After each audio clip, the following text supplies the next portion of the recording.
Welcome to the Butterfly Effect. I'm Chris Horner. This is Tirreno Adriatico, Stage 1, 13.9 kilometer flat time trial. I'm here to tell you, I'm sure the riders are not looking forward to this. This has such an effect on the general classification when you're talking about a one-day explosive time trial on Stage 1 instead of the way it used to be when it was the last stage here at Tirreno Adriatico. When you're coming from Strade Bianche just 2 days ago, all those riders are going to hate starting such a hard, explosive race on Stage 1. If they would have had a sprint stage, even a team time trial like they had in years past, you can work your form into it if you're having an off moment for the first kilometer or two. But when it's an individual time trial, there's no place to hide. You're out there solo by yourself and you can't fix it if you're having a bad 1, 2, 3, 4, 5 kilometers. When it was the team time trial, you can find ways to get yourself through there. Back in 2012, when I was race leader here at Tirreno Adriatico, I had Fabian Cancellara on the team with me with Radio Shack. So when I left my home in San Diego and arrived in Italy to start this race as my first race of the season, I had bad moments at the beginning of the race, but with Fabian Cancellara, he could hide all that. I could stay on the wheel, stay comfortable for the first 4 or 5K till the legs open up, and then I could start helping the team. I did that. We had a solid run in the team time trial, and later, stage 3 or 4 on the uphill finish is when I grabbed this beautiful blue jersey. I lost it on the time trial, though, on the last stage to the Vincenzo Nibali, so I got a little bit of regret there when I lost that. Luckily, I won this beautiful red jersey 1 year later against Vincenzo Nibali, so it helps deal with the pain whenever I'm watching the Tirreno Adriatico individual time trial. Now, when we're talking about the favorites starting here of Tadej Pogacar and Julian Alaphilippe, remember at Strade Bianche, they had a hard crash and went down tumbling through the dirt there. Of course, Tadej Pogacar's legs weren't affected that day, and he was fabulous and flew all the way to an amazing victory, 51 kilometers solo. But now when you're starting here 2 days later, you got to understand how much the effect of that crash could have on Tadej Pogacar. And of course, when you're talking Julian Alaphilippe, starting today, they cannot be looking forward to this. Now, when the racing begins, it's Mark Cavendish that leaves the start ramp, and he's the first sprinter that we see on TV taking off. He'll set a bad time on today's stage, but along with all of the big sprinters here at Tirreno Adriatico, his time's bad, but all of them are bad. When we're talking about the legendary Caleb Ewan, he's got a bad time. Eli Viviani's time's bad. Michael Matthews was the best of the sprinters, but still about a minute down on the general classification.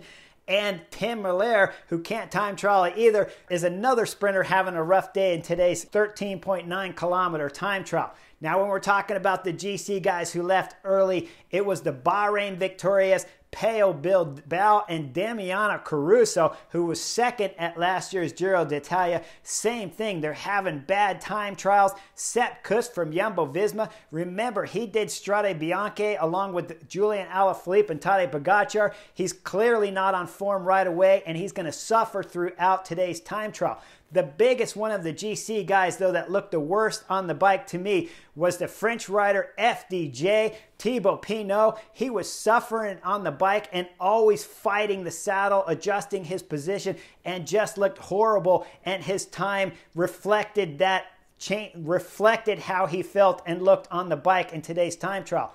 Now, when we get closer to the middle of the race, it's our Ensman who gives Alex Dosset a run for the money on the hot seat, but comes up 3 seconds short.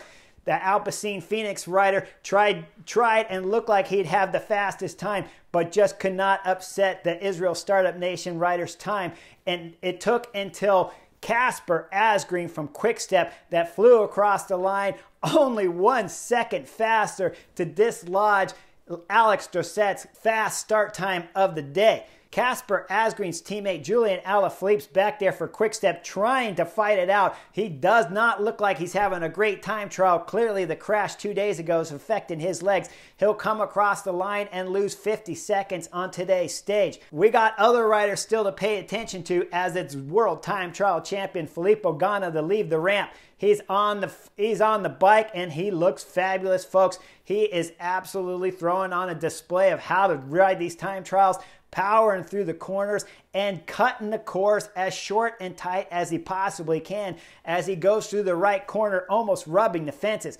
When he crosses the line, he's 24 seconds faster than Casper Asgreen, with only two big GC favorites back there left on the course in the form of Quick-Step rider Remco Evenepoel and Tadej Pogacar. There's still some drama left for us sitting on the couch. Remco Evenepoel looks fabulous on the bike. He is aerodynamic as you can possibly be. Looks beautiful in his technique, driving all the way to the line, but will come up 11 seconds short of World Time Trial champion Filippo Ganna. We still got the Tour de France legend back there, though, Tadej Pogacar. He's caught his minute man. He's blazing on the pedals, but it won't be enough to dislodge Filippo Ganna as Ineos get their second victory against the two Slovenians.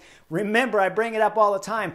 Ineos have not been able to beat the two Slovenians, Tadej Pogacar and Primož Roglic, in the last couple of years. So the victory here for Filippo Ganna, congratulations. It was fabulous because it's only the second time that one of those two Slovenians have been beaten by an Ineos rider. Filippo Ganna did it at the UAE individual time trial years past and has done it again in today's individual time trial. Now, let's talk about the GC effect that we're going to have going forward, because Remco Evenepoel is the highest of the GC riders.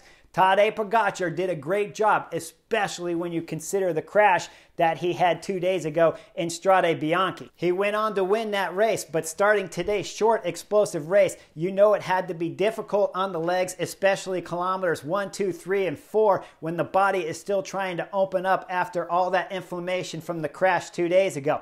Fabulous time at only being 7 seconds behind Remco Evenepoel. Next back is Miguel Angel Lopez, 31 seconds off of Remco Evenepoel's time. Right up there with him is Tao Gegenhardt from Ineos, the top Ineos rider in today's time trial. Behind him, Marc Soler from Movistar at 36 seconds is being shared with Richard Carapaz, the Giro d'Italia champion, and just behind him at 40 seconds is going to be Richie Porte. So Ineos have a couple different cards to play here, with Richie Porte and Carapaz being the long-range threat, and then Tao Gegenhardt, he is a threat if he gets a little bit of a gap and a little bit of a time bonuses on Remco Evenepoel. Remember, when we get into these mountain stages, there's no summit finishes. So Tadej Pogacar and Remco Evenepoel are going to be watching each other like hawks, with each rider always following the attack of the other, having three riders from one team like Ineos being able to throw options into the attacks at the finish of this race. If Quick-Step have any problems in these coming stages, make sure you keep an eye on the three Ineos riders, because they got a little bit of ability and a little bit of a leash to be able to jump away and gain back those 30 and 40 seconds that they're down on Remco Evenepoel. Behind them at 42 seconds, Jonas Vingegaard from Jumbo-Visma is their highest rider, and he's a bit of a threat, but he's starting to get just a little bit too far there out of range, because in order for Jonas Vingegaard to win, he's going to have to be with one of the Ineos riders, and then you know it's going to come down to sprint bonuses. Should be an exciting race here at Tirreno Adriatico. The coming stages 2 and 3 should be sprint finishes, with Mark Cavendish and Caleb Ewan going head-to-head for the first time since last year's Tour de France. Remember, it was Caleb Ewan who crashed Peter Sagan spectacularly in last year's Stage 3. So now we get to see these two going head-to-head. Mark Cavendish has been on fabulous form, winning throughout this early 2022 season. And so now he's going up against Caleb Ewan. Behind, Tim Merlier is there. We all know he can win. Peter Sagan is here, so he can sprint. Michael Matthews is along for the ride, and Viviani from Ineos have got their sprint team covered here when we're talking about trying to win these next couple stages. Should be a spectacular Tirreno Adriatico like it is every year. Make sure you like and subscribe, and I'll see you guys real soon.